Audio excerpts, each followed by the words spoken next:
Bonjour à tous, bienvenue pour ce nouveau webinaire organisé par lepetitjournal.com, le journal des Français et des francophones à l'étranger. Vous êtes très nombreux aujourd'hui à vous être inscrits et vous êtes connectés pour suivre ce webinaire Étudier à Montréal après le lycée, les bonnes raisons de faire ce choix. Vous avez tout bien fait de vous connecter en live.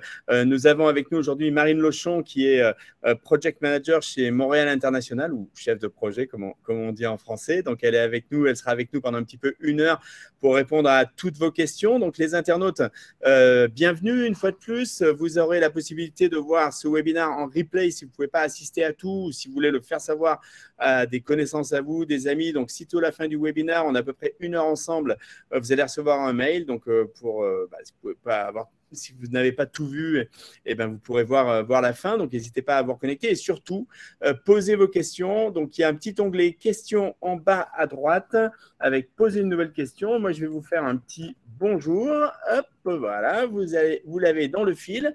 Donc, déjà, dites-nous où vous êtes. Est-ce que c'est le matin pour vous en Asie? Est-ce que c'est le matin en Asie, le matin aux Amériques? Est-ce que c'est le soir pour vous en Asie? Est-ce que vous êtes en Europe? Enfin voilà, faites-nous un petit coucou, dites-nous un petit peu et surtout, posez vos questions, c'est le plus important. Voilà, dites-nous où vous êtes, mais vraiment, on est là pour, Marine Lochon est là pour répondre à toutes vos questions de façon à ce que vous ayez une information très claire pour pouvoir derrière vous vous situer et savoir ce qui pourrait vous intéresser. Voilà, on a Alexandre qui est à Barcelone, Gabriella qui est en Tunisie, Laurence à Londres, Anne à Dubaï, super, Valérie au Vietnam. Allez, c'est parti les internautes. Magnifique, Morgane à Paris. Allez, Morgane, c'est moins exotique, mais c'est sympa quand même. Muriel à Berlin. Voilà, on a plein d'internautes, certainement plein de jeunes lycéens, peut-être des parents. Je vais tout d'abord passer la parole à Marine pour qu'elle se présente, qu'elle nous dise qui elle est et en quelques mots ce que c'est Montréal International. Bonjour Marine. Alors, vous êtes à Montréal justement. Oui, bonjour Hervé. Donc moi, je suis à Montréal en ce moment. Je travaille chez Montréal International, qui est l'agence de développement économique du Grand Montréal. Et on a développé une initiative qui s'appelle Je choisis Montréal, qui est une initiative dédiée 100% aux étudiants internationaux. Et on les aide à venir faire leurs études à Montréal, donc trouver le bon programme d'études pour eux. Et une fois sur place aussi, on a des membres de notre équipe qui les aident à trouver des stages, à trouver un premier emploi. Voilà, tous nos services sont dédiés 100% aux étudiants internationaux, que ce soit avant le départ jusqu'à leur arrivée sur place à Montréal. Et alors, si je comprends bien, Marine, en fait, ça concerne l'ensemble de l'enseignement supérieur au Canada ou c'est seulement certaines écoles ou certaines spécialités? Éclairez-nous. Alors nous, on représente tous les établissements d'enseignement du Grand Montréal. Donc, on a 11 universités, on a plus de 60 collèges publics et privés. On pourra peut-être expliquer ce qu'est un collège, en fait, parce que c'est pas comme le collège dans le système français. Un collège, c'est toujours dans l'enseignement supérieur. Ça va être des programmes plus techniques et plus courts qui pourraient être l'équivalent du BTS ou du DUT en France. Et on a aussi la formation professionnelle qui est également du supérieur et qui est l'équivalent du CAP en France. Donc, on couvre les 3 niveaux. Donc, venir à Montréal, c'est pas forcément venir faire des études longues et compliquées à l'université. Ça peut être aussi faire des programmes courts et techniques qui mènent directement sur le marché de l'emploi. D'accord. Et c'est pas forcément donc post-bac. Ça peut être soit des masters, soit avant le bac, en fait. Ouais, tout à fait. C'est soit directement après le lycée. Il y en a beaucoup qui décident de faire d'abord une licence ailleurs dans le monde, en France, puis venir faire un master ici, ou il y en a beaucoup ici qui viennent dès 18 ans après la terminale. Moi, personnellement, c'est ce que j'ai fait. Ah, mais c'est bien. C'est bien ce que vous Marine. Vous avez votre petit accent de Montréal, mais vous l'avez attrapé sur place. Vous-même, vous avez racontez-nous un peu votre parcours. Vous êtes une étudiante française qui vous êtes retrouvée à Montréal, c'est ça? Ouais, exactement. Donc moi, je suis venue juste après ma terminale. Donc à 18 ans, j'ai fait toutes mes études supérieures, donc l'équivalent du licence, master, tout ça. J'ai tout fait à Montréal et ça m'a bien plu. Et il y a une facilité de rester travailler, d'avoir un permis de travail et d'acquérir de l'expérience au Canada quand on a fait ses études ici. Et donc j'ai décidé de saisir cette opportunité. Mais voilà, je suis restée travailler et vivre, m'établir à Montréal. Donc c'est ma deuxième maison. Ah bah super. Vous n'êtes pas la seule, j'imagine. C'est une ville qui attire beaucoup de. D'abord, c'est une ville étudiante avec beaucoup d'étudiants et c'est une ville qui attire beaucoup d'étudiants internationaux. Je ne sais pas si vous avez quelques chiffres ou si vous pouvez nous donner un peu votre ressenti. Ouais, à Montréal, il y a énormément d'étudiants internationaux. Il y en a plus de 50 000, il y a plus de 50 000 étudiants internationaux. Montréal, c'est une ville très dynamique, multiculturelle. C'est une ville bilingue, donc 50% des gens parlent français, anglais, puis 20% des gens parlent 3 langues ou plus. Donc en fait, quand on se balade dans Montréal, on entend parler sur un trottoir français, sur un trottoir anglais, puis un petit peu plus loin dans la rue, mandarin. Enfin, voilà, c'est super, une belle diversité, très axée vers l'international. Super, bah écoutez, ça fait déjà envie. On va démarrer avec les questions de nos internautes. On a Virginie qui est en Côte d'Ivoire, Marie-Pierre qui est à Londres, Françoise qui est en Allemagne, Angel à Singapour, Catherine à Dieppe, Naoko à Hong Kong, Anne-Laure à Madrid, Muriel à Berlin. Bon, bah, bravo, merci à tous. Hein, c'est vraiment super de tous vous avoir. Vous êtes très nombreux. C'est vraiment génial. Allez, je vais commencer avec une question de Laurence qui est assez, assez claire. Hein, est-ce qu'on peut commencer des études post-bac si on n'a pas encore 18 ans et venir à Montréal, bien entendu? Oui, tout à fait. Ben, en fait, il faut simplement respecter les critères qu'il y a pour entrer dans chaque programme. Donc, par exemple, si vous souhaitez faire un programme après la terminale, ben, c'est d'avoir complété votre cursus d'études d'école secondaire, donc pour le système français jusqu'à la terminale, et d'avoir les notes requises ou la moyenne requise au bac. Mais si, par exemple, votre enfant a sauté une classe et à 17 ans, ben, moi, j'en avais des amis qui n'étaient pas majeurs et qui étaient quand même là tout seuls, sans leurs parents, à 17 ans à Montréal. Alors, comment est-ce qu'on peut bien choisir sa formation à Montréal? Parce qu'on peut être attiré par la ville, par le pays, mais bon, l'idée c'est de venir étudier. Donc, comment est-ce qu'on se repère? Comment est-ce qu'on peut trouver finalement bon, en France on a Parcoursup, mais comment est-ce qu'on peut trouver à Montréal l'offre de formation, soit par rapport à ses choix, soit par rapport aux opportunités? Alors nous, bah, du coup, ce qui est positif, c'est qu'il y a beaucoup de choix, parce qu'il y a 11 universités, 60 collèges, 50 centres de formation professionnelle, donc il y a beaucoup d'établissements, et chaque établissement offre des centaines de programmes. Donc, il y a du choix pour les goûts de chacun. Et en fait, justement, pour aider à regrouper, parce qu'on peut aussi étudier soit en anglais, soit en français, soit les deux. Donc, il y a vraiment beaucoup de choix. Nous, par exemple, on a développé un outil qui est un formulaire sur notre site qui s'appelle Connexion Études.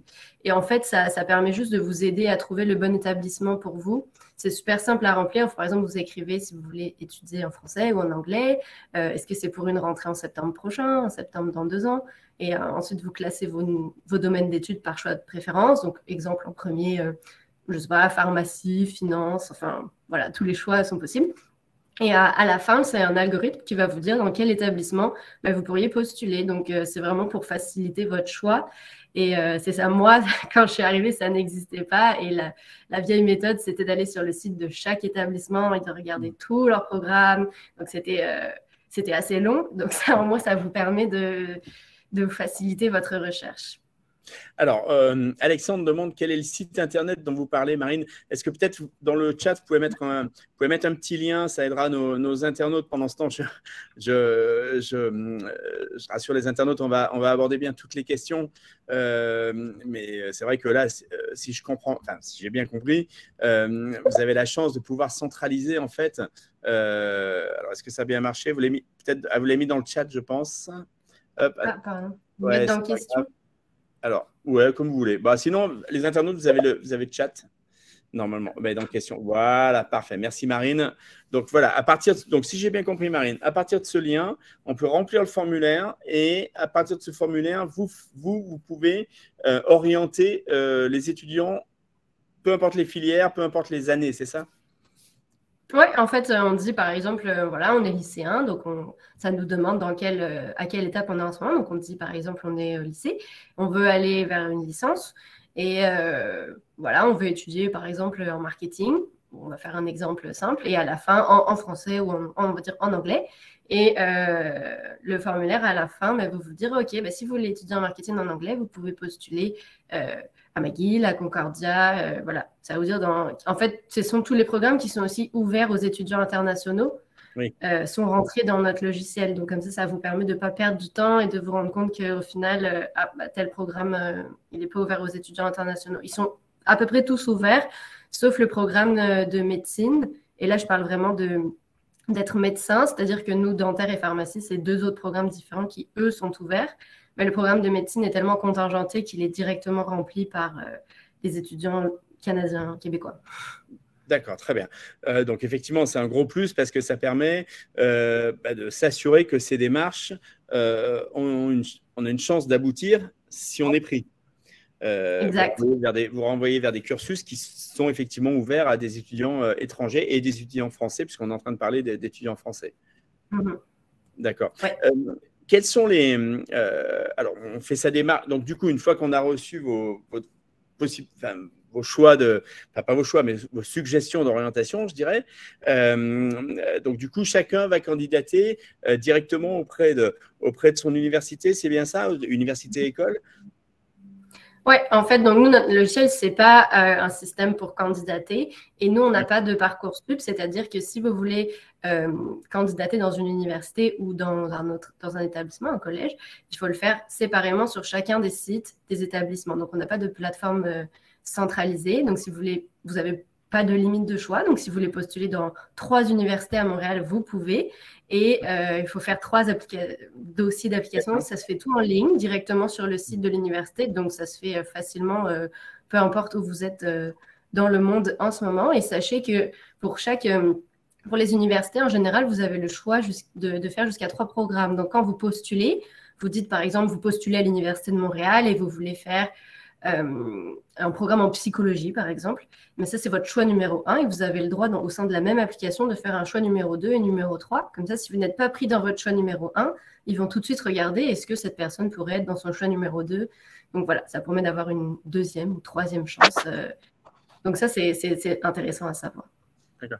Est-ce que Marine, peut-être vous pourriez nous redire quels sont les différents grades par exemple, en France, pour ce que je connais, on a souvent un BTS qui a un bac plus 2, un bachelor qui a un bac plus 3, un master 1, bac plus 4, master 2, bac plus 5.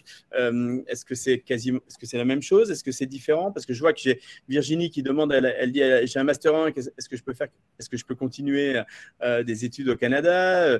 Miguel Angel qui dit, moi, c'est plutôt le collège qui m'intéresse. Alors, je ne sais pas ce qu'il entend d'ailleurs par collège. Donc, dites-nous un petit peu quels sont les différents grades dans lesquels dans lesquels on peut arriver et comment est organisée la scolarité dans le supérieur.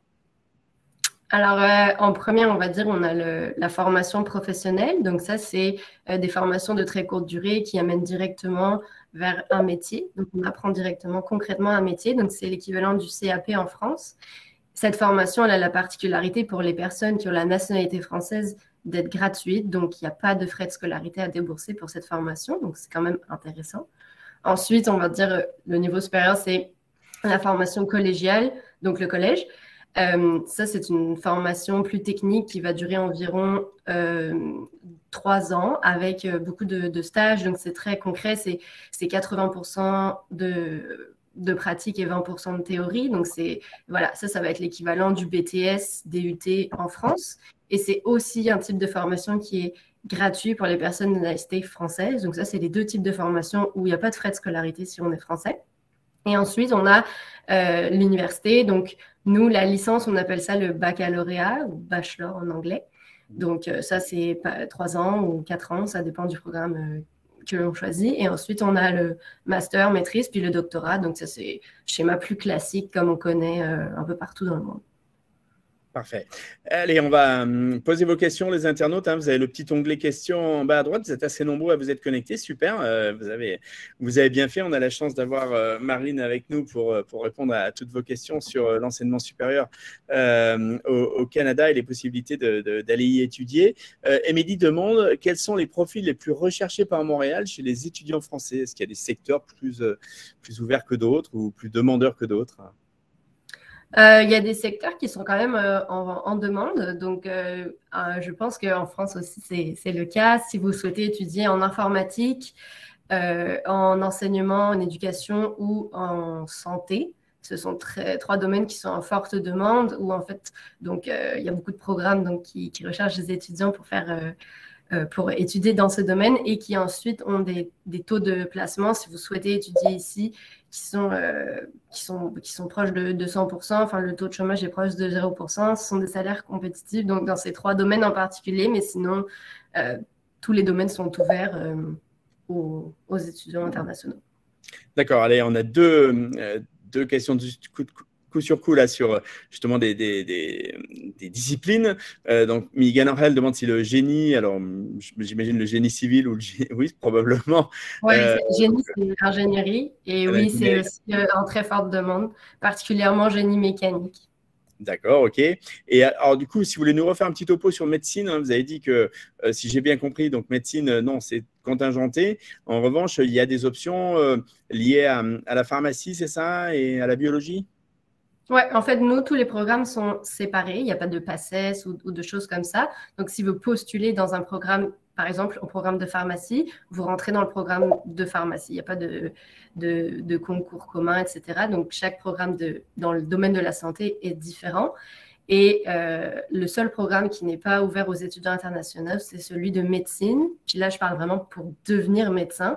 Mais si vous voulez être dentiste, genre pharmacien ou d'autres des domaines connexes à la santé, ça, c'est ouvert aux étudiants internationaux. Donc, voilà, juste pour être médecin, ça c'est pas la peine de postuler parce que c'est tellement un programme très, très contingenté qu'il n'y a plus de place, en fait, pour les étudiants internationaux. Mais tous les autres domaines de la santé, allez-y, il y a besoin, il y a une forte demande dans ces domaines-là. Bon, super. Allez, on a une question de Claire qui demande combien de temps avant le départ faut-il prévoir pour les démarches? C'est-à-dire, par exemple, là, on est le 1er mars aujourd'hui. Donc, si je veux aller étudier pour la rentrée de septembre, il faut que je m'y prenne maintenant. J'espère que ce n'est pas trop tard, mais j'imagine que non.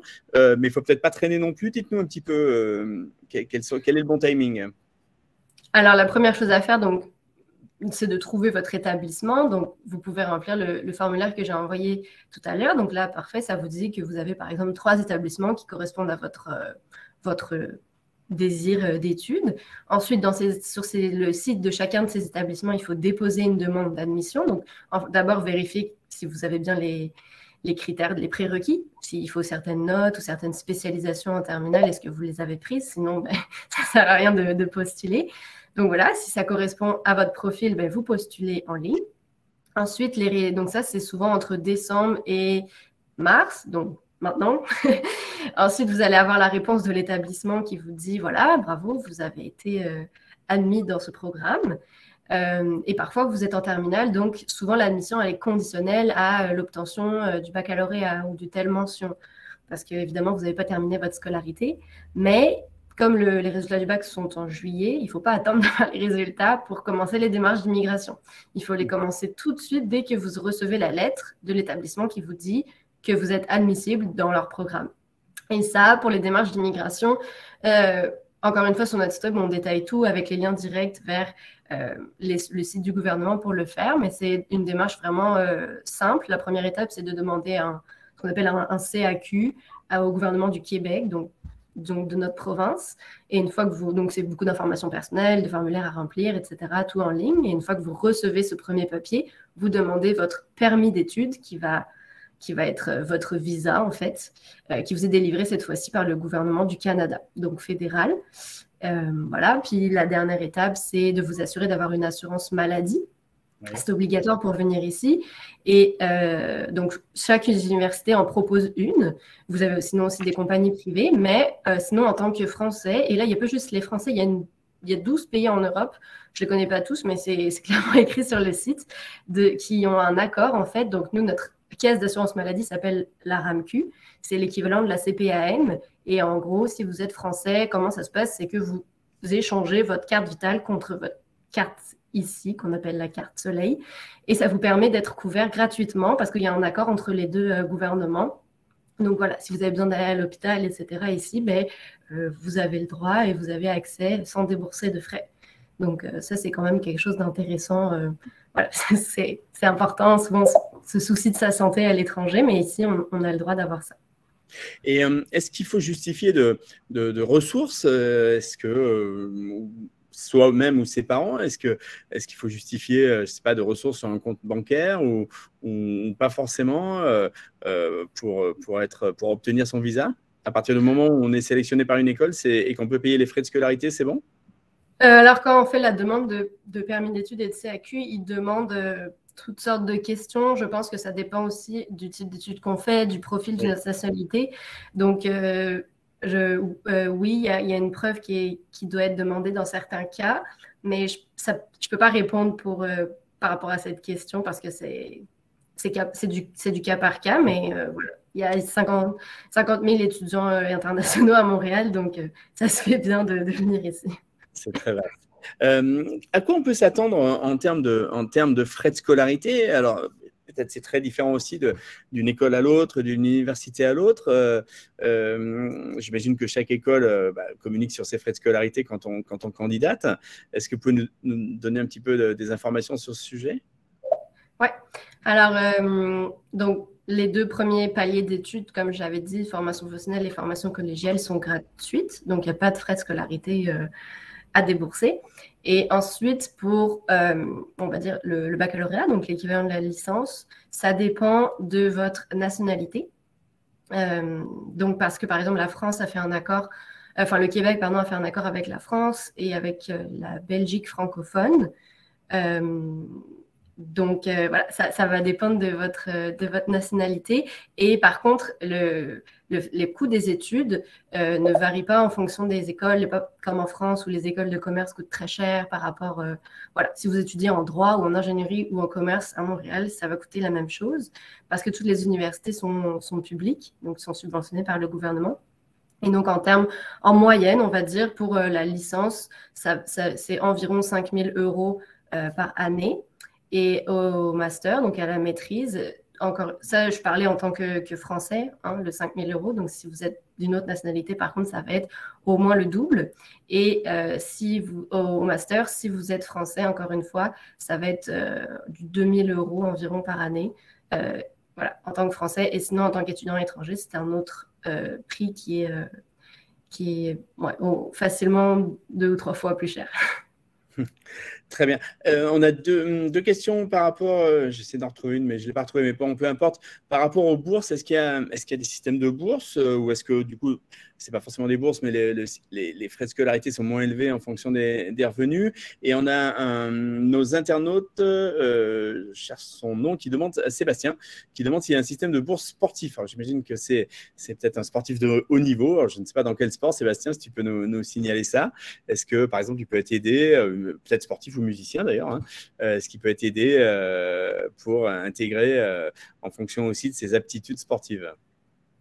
Oui, alors dans le chat de questions, j'ai mis un lien sur étudier à Montréal via l'aide financière. Donc, vous pouvez consulter cette page. Sinon, pour les bourses, oui, elles existent. Justement, sur la page que je viens d'envoyer, on a répertorié les bourses qui sont ouvertes aux étudiants internationaux. Donc, c'est votre cas. La plupart des bourses, ça va être des bourses d'excellence. Donc, ça va être délivré directement par les universités. Et les critères pour être admis, ça va dépendre des universités. Donc, ça, il faut directement aller voir sur le site de l'université dans lequel vous postulez quels sont leurs critères, quelles sont les notes qu'il faut avoir. Sinon, il y a des bourses qui sont délivrées aussi par des organisations, le gouvernement. Donc, pareil, les critères varient puis sont sur la page, sur le lien que je vous ai envoyé. Et pour les bourses sportives, oui, en fait, chaque université a son équipe sportive. Donc, comme on peut connaître un peu aux États-Unis, par exemple. Et vous pouvez avoir des bourses si vous intégrez l'équipe de l'université. Par contre, ça ne va pas être des bourses full scholarship. Ça ne va pas vous payer toutes vos études. Ça va vous aider, mais voilà. Après, il y a un autre moyen de financer ces études qui est intéressant ici, c'est que quand on vous donne votre permis d'études, on vous donne un permis de travail, donc qui vous permet de travailler en parallèle de vos études. Donc, 20 heures par semaine pendant vos périodes de cours et à temps plein pendant les vacances, enfin pendant les congés officiels. Et donc, voilà, je pense que moi, quand j'étais à l'université, tout le monde avait un job à côté de de ces études, parce qu'ici, c'est vraiment organisé pour. On n'a pas cours de 8h à 18h non-stop, mais on a plutôt des blocs de cours. Et nous, on peut choisir où est-ce qu'on veut les mettre. Donc, un exemple très facile à comprendre, par exemple, vous décidez de mettre vos cours tous les matins, ce qui vous permet de travailler tous les après-midi. Et voilà, en ayant un job à côté, 20 heures semaine, voilà, vous avez aussi le temps de faire du sport, sortir, découvrir, être avec vos amis, de vivre la vie étudiante à fond à Montréal et tout ce qu'elle peut offrir. Donc voilà, puis pour trouver un emploi à Montréal, c'est très, très simple, particulièrement en ce moment. Voilà, on se balade dans la rue et on voit partout des panneaux, nous embauchons, nous embauchons. Donc, c'est très simple. En une matinée, vous trouvez un emploi, même si vous n'avez pas d'expérience. Et voilà, ici, c'est très souple. Moi, avec mes employeurs, j'étais étudiante en premier, puis à côté, j'avais un emploi à temps partiel. Puis parfois, je ne pouvais pas travailler parce que je vais réviser, j'avais des examens, etc. Puis les employeurs sont super souples. Voilà, il faut juste les informer en disant telle semaine, je ne peux pas venir travailler. Puis ils s'arrangent, ils trouvent quelqu'un pour nous remplacer, il n'y a aucun souci. Donc voilà, ça, c'est quand même un avantage de pouvoir travailler en parallèle de ses études et ça permet d'aider à financer ses études ou à gagner un peu de sous. Personnellement. Bon, très bien, si je vous entends bien.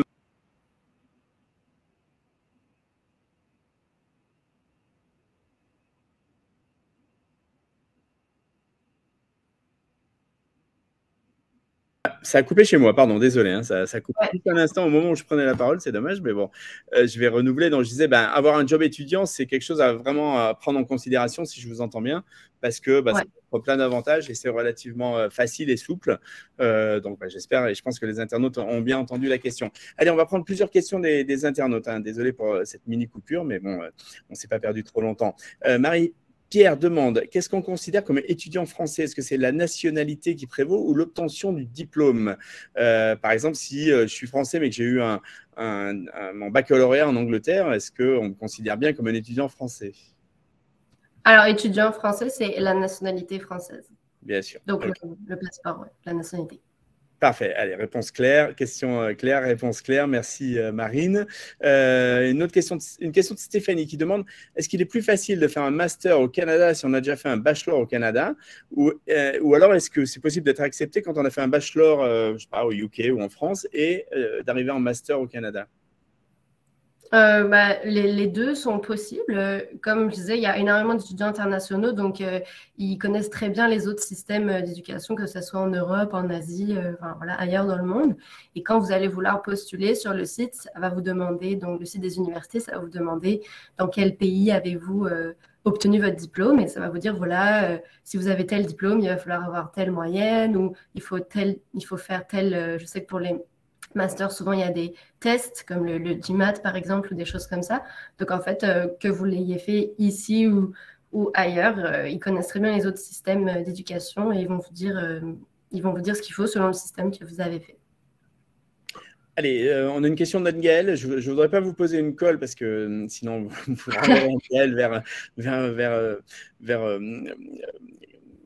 vers votre site ou vers un contact. Hein. Elle demande si le jeune n'a jamais vécu en France. C'est vrai qu'on a, vous savez, au petitjournal.com, on a beaucoup de jeunes qui ont grandi et vivent à l'étranger, hein, la plupart, hein, des internautes, et on en a apparemment aujourd'hui et c'est bien normal. Et Anne-Gaëlle demande si le jeune n'a jamais vécu en France et n'a pas de carte vitale, est-ce que le système de sécurité sociale peut fonctionner de la même façon?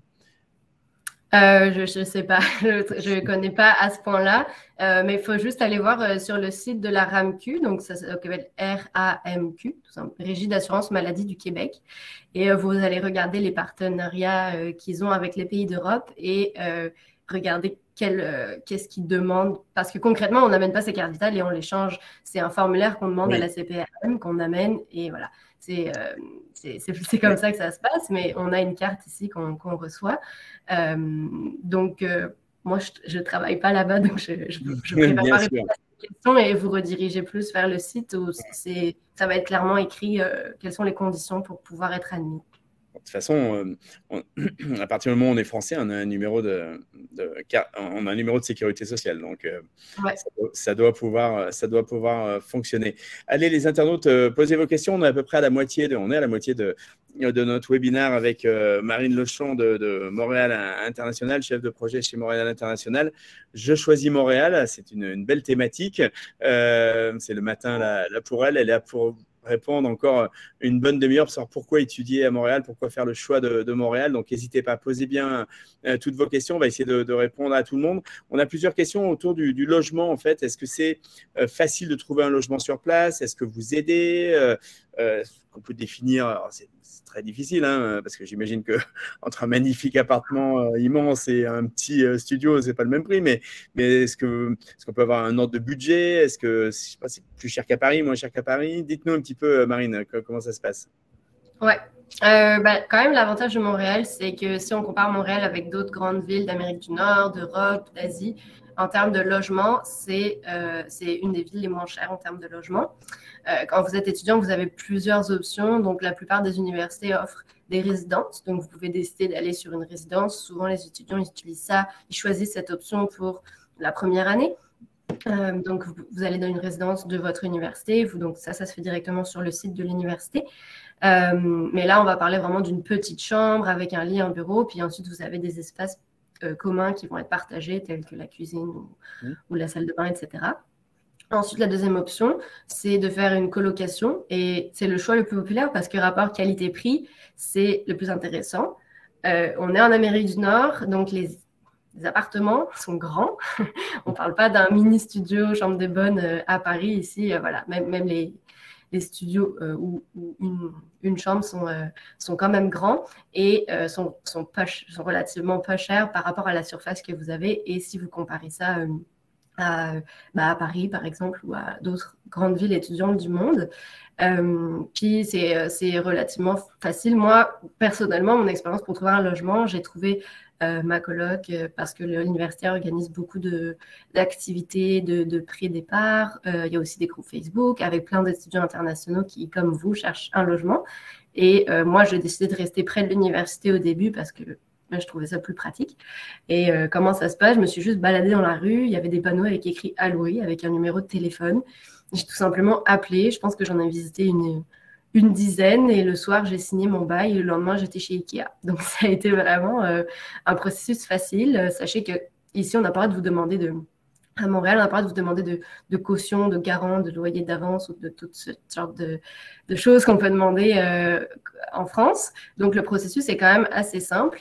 Et si vous voulez, sur notre site, je vais vous l'envoyer, on a un comparateur de budget, en fait, qui permet de comparer Montréal avec 10 autres villes du monde et qui est disponible dans 5 devises différentes. Donc, dépendamment de là où vous trouvez, si vous êtes à Londres et que vous voulez regarder combien en pound la différence entre le Montréal et Londres, et ben, je vous invite à aller dessus. Ça vous montre le prix d'un panier de biens au supermarché, le loyer, les transports. Donc, ça vous permet de vous aider à prévoir votre budget. Donc, hop, je viens de mettre le lien dans le... Super. Merci beaucoup pour le lien, Marine. Ça, c'est un outil qui va être effectivement très utile à nos internautes. Est-ce que les facs, alors peut-être c'est très différent d'une fac à l'autre, mais est-ce que moi j'ai souvenir d'une ville qui n'est pas si immense que ça et qu'en fait on peut tout faire assez facilement.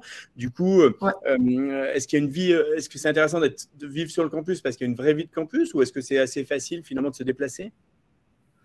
Déjà, chaque université a une station de métro qui est reliée à l'université. Donc, et avec le métro à Montréal, c'est ça. C'est pas une ville qui est immense. Donc, on se déplace en transport en commun. On est à maximum 30 minutes des choses intéressantes à voir. Oui, par exemple, il y a l'Université de Montréal, HEC Montréal, Polytechnique. Ça, c'est d'un côté du parc du Mont-Royal, qui est notre poumon vert à Montréal. Et donc, eux, il y a quand même une vie de campus parce qu'il y a énormément d'étudiants à cet endroit-là. Puis après, si on se déplace au centre-ville, on a McGill et Concordia. Donc là aussi, il y a une vie étudiante intéressante.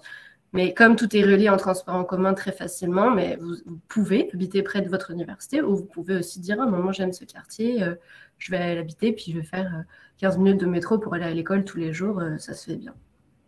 Et il y a une vraie vie étudiante, parce qu'on a toujours l'image de ces campus à l'américaine, pardon, hein, on est au Canada, mais on est à Montréal, mais est-ce que justement il y a une vraie vie étudiante avec des associations, des rencontres, du sport, des arts, des soirées, enfin, est-ce que ça existe vraiment? Ouais, bah, c'est ça. À Montréal, il y a 11 universités, il y a 50 000 étudiants internationaux et donc encore plus d'étudiants en Oui. tout, les locaux. Et à Montréal, il y a 100 festivals par année, 180 salles de spectacle, il y a beaucoup de concerts. C'est vraiment une ville qui est super dynamique, qui bouge beaucoup. Il y a beaucoup, beaucoup d'activités, que ce soit l'été comme l'hiver. Hein. L'hiver, on n'hiberne pas. Donc, je trouve ça vraiment chouette comme ville étudiante. Aussi, c'est une ville qui est c'est la ville la plus sécuritaire d'Amérique du Nord. Donc, voilà, en tant qu'étudiant, on veut aller le soir, sortir dans un bar, dans un resto, peu importe. On peut rentrer. Moi, je suis toujours rentrée en prenant le dernier métro, le bus de nuit, marcher seule dans la rue, même en tant que femme. Et je me suis jamais sentie en insécurité à Montréal. Donc, voilà, il y a une vraie offre d'activités pour se divertir en tant que jeune et moins jeune aussi, mais pour se divertir à Montréal et on peut en profiter en se sentant en sécurité. Allez, on a Naoko qui nous demande en fait, alors elle va rentrer en première année à McGill, elle demande si c'est mieux, enfin, est-ce qu'on recommande plutôt de loger en internat ou en coloc, donc de loger à McGill ou plutôt en coloc à l'extérieur, et à quoi s'attendre comme difficulté lorsqu'on vient à Montréal. Donc j'imagine qu'elle va arriver et elle se dit, bon, tiens, qu'est-ce qui m'attend, quoi. Concernant le choix du logement, je trouve que c'est quelque chose d'assez personnel. Soit il y en a, moi je suis tout de suite allée en appartement en coloc, et il y en a qui préfèrent aller un an en résidence ou pas avant. Donc je pense que c'est à chacun d'analyser, de aller regarder sur le site des résidences et de se dire est-ce que c'est pour moi, est-ce que c'est dans mon budget. Donc ça, je préfère dire c'est un choix personnel, puis c'est à vous d'aller voir et de voir en fonction de qui vous êtes ce qui vous correspond le mieux, parce que je trouve que les deux options sont bonnes. Et la deuxième... bouger de l'un à l'autre. Oui, oui, évidemment, vous pouvez dire, OK, une année, je vais faire ça, puis l'autre année, je vais changer. Donc, ça déménage beaucoup. Les étudiants déménagent souvent. Et l'autre question, c'était… les difficultés, à quoi s'attendre finalement. Quand on arrive en septembre à Montréal à la rentrée, alors finalement, vous avez dit que c'était une ville sûre, une ville étudiante, ça a l'air plutôt sympa. Le tableau est assez idyllique finalement, mais le coût de la vie n'a pas l'air trop élevé. Quelles sont finalement les difficultés qu'on peut rencontrer? Sincèrement, je sais pas trop parce que personnellement, je réfléchis, mais dans mon expérience, j'ai pas eu de difficultés. Enfin voilà, ici, toute l'administration est beaucoup plus simplifiée qu'en France. Donc voilà, je suis arrivée, j'ai ouvert un compte bancaire, ça m'a pris 15 minutes, je pense, d'ouvrir un compte bancaire, d'avoir une carte de crédit. Les gens, les Québécois, les Montréalais sont très gentils, très accueillants. Donc, je me souviens, la première fois, je suis arrivée de l'aéroport, j'ai pris mon taxi, j'étais perdue dans la rue. Il y a un monsieur qui m'a conduit jusqu'à mon Airbnb que je connaissais pas du tout. J'étais dans le métro, j'avais une carte papier à l'époque du métro. Et là, il y a une personne qui vient me voir et qui me dit est-ce que vous cherchez quelque chose? Est-ce que je peux vous aider? Je vois que vous avez une carte. Et moi, en tant que Français, mon réflexe, c'était de me dire, là, qu'est-ce que cette personne, elle me veut? Mais en fait, non, c'est ça. Les gens, ils voient avec une carte et ils se disent, moi, je connais bien Montréal, je peux aller l'aider. Peut-être que je vais l'aider à trouver son chemin. Donc, honnêtement, voilà, dès que je demandais de l'aide, que ce soit à l'université a vraiment beaucoup de ressources pour les étudiants, ou que ce soit juste dans la rue, si vous demandez votre chemin. Enfin, les gens sont vraiment sympas, donc je vois pas d'embûches. J'ai pas eu de problème. Que ce soit au niveau de l'immigration ou quoi, si on fait bien dans les temps comme il faut, de toute façon, l'université, elle va vous indiquer, elle va vous envoyer des mails en vous disant c'est l'heure de faire vos papiers, est-ce que vous avez des questions? Il y a des services dans chaque université pour vous aider. Donc, tout est dans l'accompagnement. Il y a beaucoup de ressources et je pense qu'en fait, voilà, la seule chose, c'est à vous d'aller cogner aux portes pour demander de l'aide. L'aide est là, mais si vous ne demandez pas, on ne va pas venir vous prendre par la main. C'est à vous d'aller voir les gens, puis ça va leur faire plaisir de vous aider. Allez, moi, je vais aborder un point avec une question de Valérie qui qui est peut-être le point qui pourrait être difficile. En tous les cas, ça m'intéresse d'avoir votre avis, Marine. Vous n'allez pas être très surprise. Est-ce que qu'en est-il de la météo? Est-ce que l'hiver est un petit peu difficile? Parce que là, je crois qu'il fait -10, -15. Donc, comment est-ce qu'on s'habitue bien? Comment ça se passe? Et est-ce qu'au niveau des vêtements, est-ce qu'il faut prévoir? J'étais sûre que cette question allait arriver. Bah, oui, bien sûr. Il ne fait pas -10 partout. Alors oui, moi, honnêtement, personnellement, j'ai habité en France, donc je connaissais un hiver tempéré, on va dire. Et je suis arrivée ici et j'étais un petit peu inquiète parce que c'est pas ma saison préférée, l'hiver. Et honnêtement, en fait, il faut le prendre positivement parce que l'hiver, il y a beaucoup d'activités à faire à Montréal et des activités qui sont super fun, que vous ne pourriez pas faire en France. À une station de métro de chez moi, je peux aller faire du ski de fond, de la raquette, de la luge, du patin sur le lac, du Mont-Royal. Donc ça, c'est assez cool de se dire, voilà, on peut faire du ski de fond en pleine... c'est pas la forêt, mais c'est tellement un énorme parc qu'on ne se croirait plus à Montréal. Et au niveau des températures, ici, tout est fait pour. Donc, je vous conseille d'acheter votre manteau ici, pour le coup, pas en France, sauf si vous vivez déjà dans un pays avec des températures similaires. Parce que ici, là, avec un gros manteau et des petites bottes de neige, enfin, voilà, on vit très bien. Et voilà, dès qu'il neige, il y a toute une opération de déneigement. Donc, il y a des neigeuses pour la route, évidemment, mais aussi pour les trottoirs. Donc, on ne marche pas dans 1 mètre de neige. On marche souvent juste sur le béton, enfin, sur le trottoir normal, parce que c'est déneigé assez souvent. Et oui, il y a quelques semaines dans l'hiver où c'est très froid, mais en étant couvert correctement, voilà, moi, je sors tous les jours, je vais me promener 1 heure, 2 heures. Voilà, il faut juste être équipé, mais dans la vie... au quotidien, je ne sors pas avec mon pantalon de ski pour aller à l'école. C'est ça la question. Et c'est un froid qui est très sec. Donc, moi, en France, je viens de Nantes, qui est quand même une ville assez humide. Et je sais qu'à Nantes, quand il fait 0 degré, il fait super humide. Moi, parfois, quand je rentre à Noël, je me dis, il fait super froid. Alors qu'à Montréal, quand il fait -5, -7, comme c'est très, très sec, un peu comme si vous allez au ski dans les Alpes, comme en fait aussi il y a beaucoup de soleil ici, la plupart du temps il fait soleil et ciel bleu, même s'il fait froid, donc c'est quand même super positif. Voilà, on n'est pas dans une grisaille où c'est sombre, etc. Et voilà, s'il faut savoir profiter de ce que l'hiver a à nous offrir. Et en termes d'activité, la ville de Montréal en fait beaucoup. Je sais, peut-être il y a même plus d'activités l'hiver que l'été. Il y en a vraiment beaucoup à faire et il y en a beaucoup qui sont gratuites, donc c'est très sympa.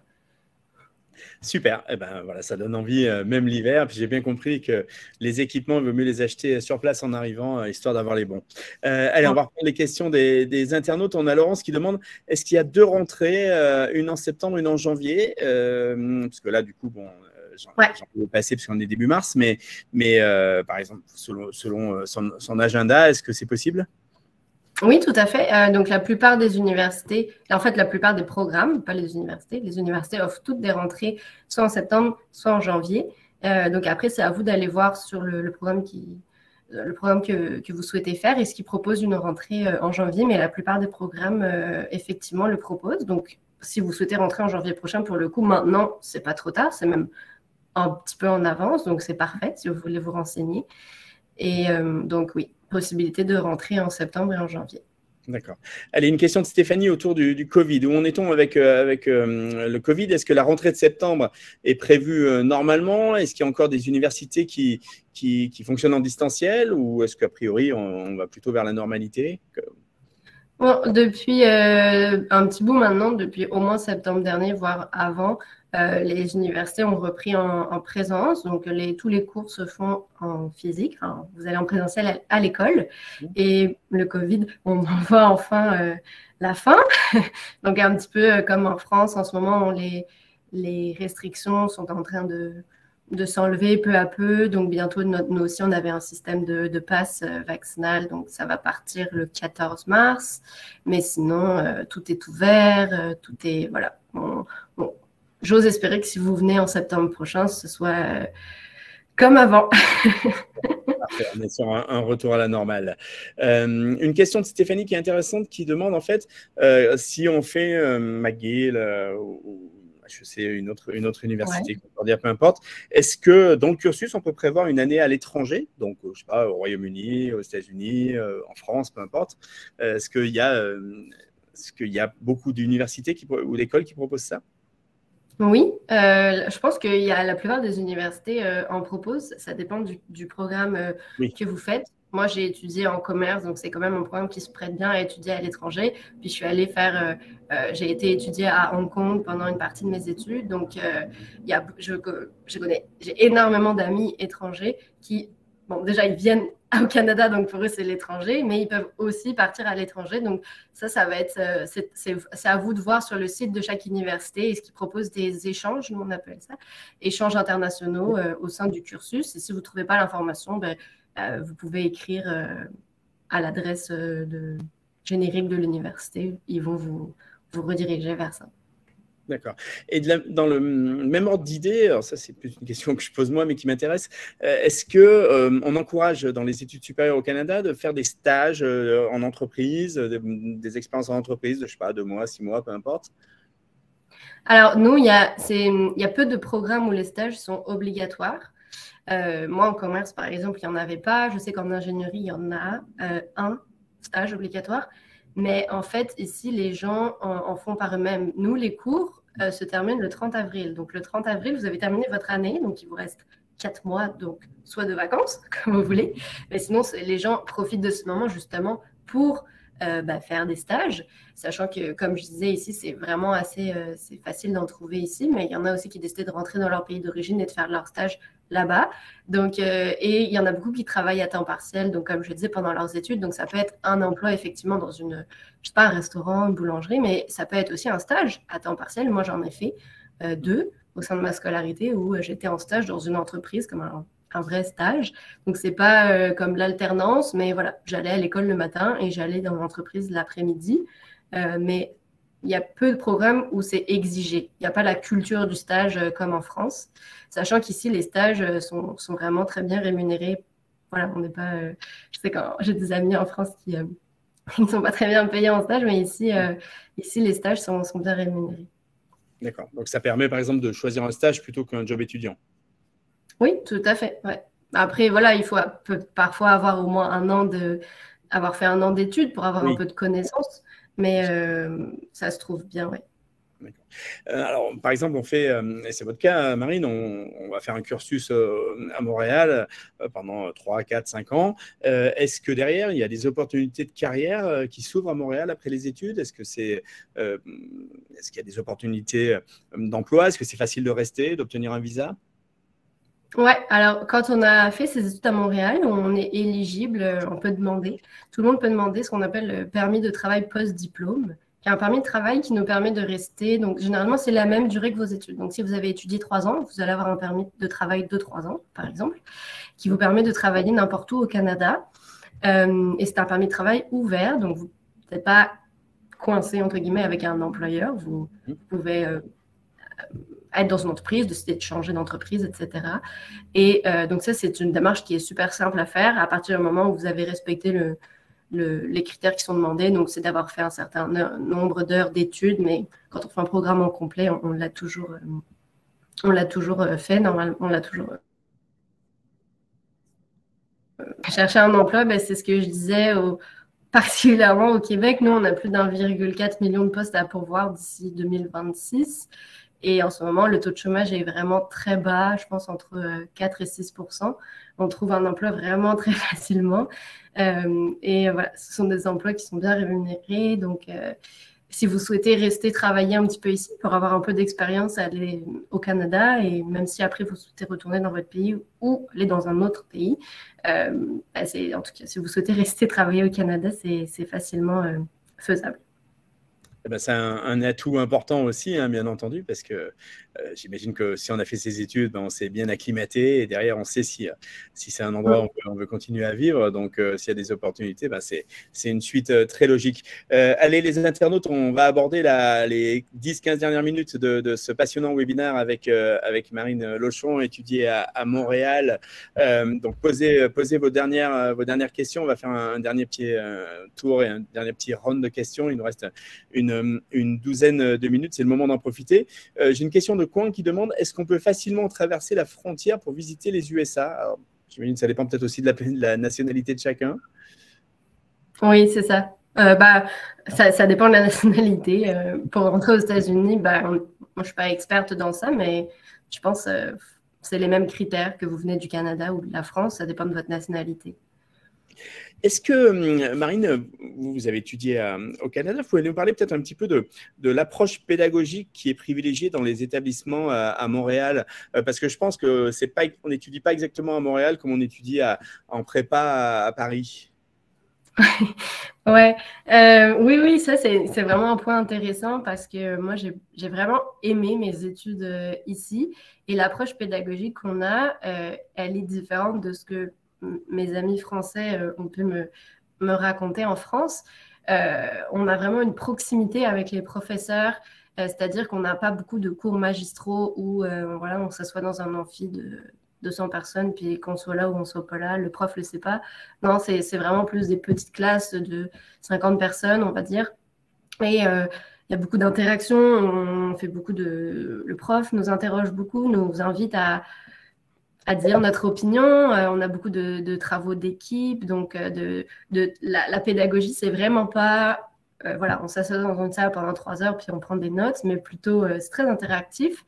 Et on a ce qu'on appelle la pédagogie inversée, c'est-à-dire qu'on a toute une partie du cours qu'on doit faire avant le cours. Et ce qui fait que pendant le cours, le professeur, il peut vraiment se concentrer sur approfondir ce qu'on a déjà un petit peu vu tout seul à la maison. Et c'est le bon moment pour poser nos questions, etc. Et ensuite, on a, comme partout, des devoirs à faire. Mais voilà, les professeurs sont très proches de leurs étudiants. Si on a des questions sur des notions qu'on n'a pas compris. Moi, j'ai toujours pu prendre rendez-vous avec mes professeurs après le cours, dans un autre moment où je vais dans le bureau du professeur, puis il me réexplique telle ou telle notion. Les professeurs, voilà, quand on grandit, qu'on arrive un peu dans les années supérieures, ils sont enclins aussi à nous partager leur réseau.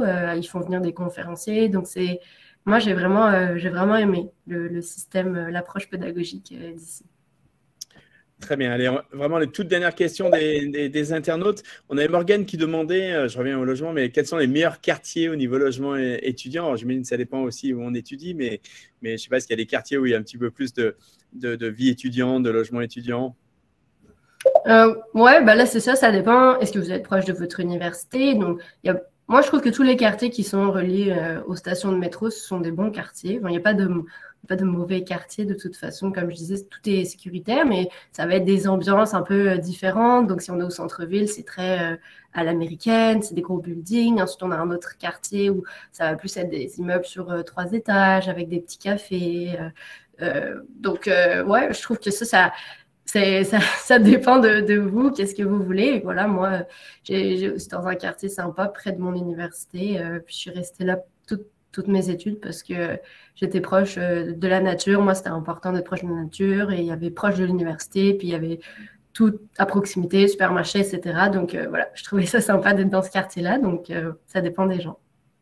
Alors, Laurence demande, en fait, désolé, je reviens un peu à la pédagogie, mais justement, s'il y a beaucoup d'heures de cours par semaine en général, ou s'il y a beaucoup de travail personnel, comment c'est arbitré? Je crois que c'est pas 45 heures de cours par semaine, c'est plus du travail en équipe, c'est ça? Ouais, il y a vraiment beaucoup de travail à faire personnellement, à la maison, en amont, en équipe, etc. Souvent, on parle de 15 heures de cours par semaine, donc c'est pas beaucoup, parce que souvent, on a 5 cours, et chaque cours fait 3 heures. Donc, ça fait 15 heures où on doit être dans la salle de cours, mais à ça, vous rajoutez, il y a beaucoup, beaucoup de travail à faire à la maison, à la bibliothèque, en groupe, etc., en amont, avant et après le cours. Donc, finalement, il y a peu d'heures en présentiel, mais beaucoup de travail personnel à faire. Ouais. Alors, j'ai vu passer plusieurs questions. Hein. C'est pas qu'on vous a oublié, c'est juste qu'il y avait beaucoup de questions un peu, pour certaines, un petit peu personnelles, mais j'ai vu qu'il y en avait certains qui demandaient si on pouvait faire du droit international, orthophoniste, qu'est-ce que j'ai vu d'autre, médecine après le bachelor, enfin bon, bref, tout un tas de cas particuliers. Peut-être, Marine, vous pouvez donner un site, un mail, enfin où ces gens-là pourraient vous contacter histoire d'avoir des réponses plus précises, ou est-ce que le comparateur que vous avez indiqué au démarrage, voilà, exactement, permet de répondre finalement à chacun en fonction aussi de son niveau d'études? Exact. En fait, vous avez juste à remplir le formulaire et vous allez voir si Bon. toutes les options qui sont sur le formulaire sont ouvertes aux étudiants internationaux. Donc, si vous ne voyez pas le programme que vous souhaitez faire, c'est qu'il n'est pas disponible. Bon, ben voilà, c'est magique, les internautes, vous avez bien vous avez eu la réponse. Vous avez le lien dans les questions, hein, donc regardez, n'hésitez pas évidemment à cliquer, à vous connecter. Voilà, Laurence vous remercie, Marine, et à juste titre. On arrive là maintenant un petit peu au terme de ce webinaire. Je vous rappelle, très important, hein, qu'il sera disponible en replay dans quelques minutes. Donc, si vous avez raté des choses, n'hésitez pas, vous pourrez le revoir très facilement. Marine, je vais juste vous demander un petit mot de la fin, et moi je me disais, même si on a bien abordé ensemble, parce que finalement vous êtes à la fois vous faites la promotion mais vous témoignez, hein, puisque voilà, vous avez le mail aussi, hein, je choisis Montréal, à la fois vous faites la promotion, mais à la fois vous êtes le témoin vivant du côté, vous avez étudié à Montréal et vous y êtes resté. En quoi c'est une destination intéressante pour des jeunes expatriés français qui nous écoutent aujourd'hui? Finalement, quels sont les plus, peut-être le français aussi d'ailleurs, hein? Ouais, moi, les choses qui me plaisent le plus, et comme Montréal comme destination étudiante, c'est il y a quand même beaucoup de choix d'études. Donc, il y a vraiment une grande possibilité dans tous les domaines. Ce sont des enseignements de qualité, des universités qui sont reconnues à l'international. On n'en a pas parlé, mais voilà, vous faites votre bachelor ici, vous voulez faire un master ailleurs dans le monde, des diplômes à Montréal, canadiens, sont reconnus à l'international. Donc, c'est un gage de qualité. C'est une ville qui est abordable, donc ça permet, quand vous êtes étudiant, souvent, vous avez quand même un budget à respecter. Donc voilà, vous n'allez pas vous ruiner, que ce soit en termes de frais de scolarité. Bon, là, je parle particulièrement en tant que Français, mais que ce soit sur le logement, le transport, enfin voilà, le coût de la vie est quand même relativement abordable si on compare aux autres villes, grosses métropoles étudiantes du monde. C'est une ville qui est vraiment dynamique, donc comme je l'ai dit, enfin voilà, 100 festivals par année, il y a vraiment beaucoup d'activités à faire, et des concerts, et des choses en plein air, enfin beaucoup de choses organisées par la ville. Donc c'est très sympa, une ville très dynamique, avec des gens qui viennent du quatre coins du monde, donc on entend parler plein de langues. Vous êtes peut-être déjà expatrié, mais vous allez voir. Moi, je rencontre souvent des gens qui me disent, ah, moi j'ai habité au Brésil, j'ai habité en Chine, j'ai habité. Donc voilà, c'est super sympa, mais finalement, on se sent tous un peu pareil, quoi. Évidemment, il y a des Québécois et ils sont très très accueillants, donc ça aussi c'est sympa parce qu'on se mélange bien avec les locaux, mais on rencontre des gens qui ont un peu le même passé que nous, qui voilà, eux aussi sont loin de leur famille, etc. Et enfin, en faisant vos études ici, vous avez des bons débouchés, donc que ce soit pour rester travailler ici, ou même si vous voulez retourner dans votre pays, vu que ce sont des formations reconnues.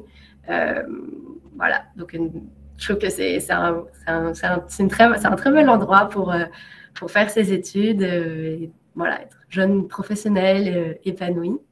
Et pour mot de la fin, voilà, je vous ai mis dans les questions, on a une adresse mail, donc info@jechoisismontréal.com. Donc, si vous avez des questions, mais évidemment, n'hésitez pas à nous écrire. Et on est présent aussi sur les réseaux sociaux, donc Instagram, LinkedIn, Facebook, @jechoisismontréal. Et voilà, s'il y a des jeunes ou même des parents qui veulent nous écrire en nous envoyant des messages privés sur Facebook ou Instagram, on y répond tous les jours. Donc voilà, n'hésitez pas, et j'espère vous voir bientôt à Montréal. Eh bien, écoutez, Marine, c'est une belle invitation, et merci pour cette présentation. Donc, Marine Lochon, qui est chef de projet chez Montréal International, aujourd'hui, qui a vraiment bien décrit la thématique étudiée à Montréal après le lycée, toutes les bonnes raisons, et je crois qu'on en a vu un bon paquet. Merci et bravo, Marine. Merci à tous les internautes pour nous avoir suivis pendant cette 1 heure, pour toutes vos questions. Je vous rappelle que ce webinaire, dans quelques instants, va être disponible en replay. Vous allez recevoir un mail. N'hésitez pas à le faire connaître à vos connaissances, à vos contacts qui pourraient être intéressés par ce sujet. Dans quelques jours, il y aura également un article dans le petitjournal.com, le journal des Français à l'étranger et des francophones que vous avez l'habitude de suivre, évidemment. Donc, avec un lien, il y aura un lien YouTube, donc vous pourrez aussi le partager, évidemment, très facilement. Et puis, n'hésitez pas non plus évidemment à contacter Marine sur je choisis montréal.com. Merci à tous et puis je vous dis à très bientôt. Bonne journée, bonne soirée. Merci Marine, merci les internautes. À très vite. Au revoir. Merci Hervé. Au revoir.